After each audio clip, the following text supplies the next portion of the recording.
Just to preface this, what we're really discussing is water baptism a symbol, or is it an actual substance that has some sort of actual repercussions? So these verses that you just read to me, I don't want to just read them and then Yeah. suggest that they mean exactly when they pass through on dry ground. I don't have to read it that way.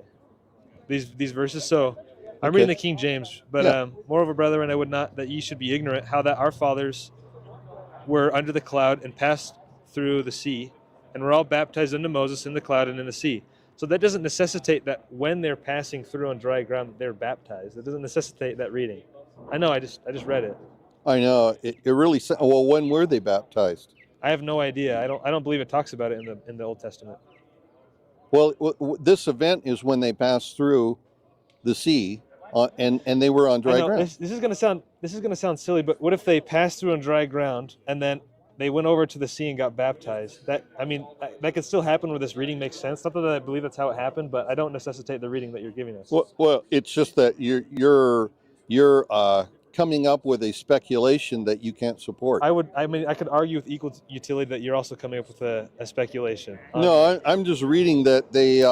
It says that they were all baptized into Moses in the cloud and in the sea. Now, so there's actually kind of like two things that are occurring. I would like to interject too. There's a scripture, and it might be in that Ephesians passage, or it might be in Romans, where it's talking about Romans 6 on baptism. But there's a reference to baptism into his death, speaking of Christ's death. So we're not actually literally dying at that point. We're dying to sin, is symbolic. And that is what I believe is what this text, I think it's consistent throughout Scripture, that baptism doesn't always, though often does, but doesn't always necessitate a water baptism.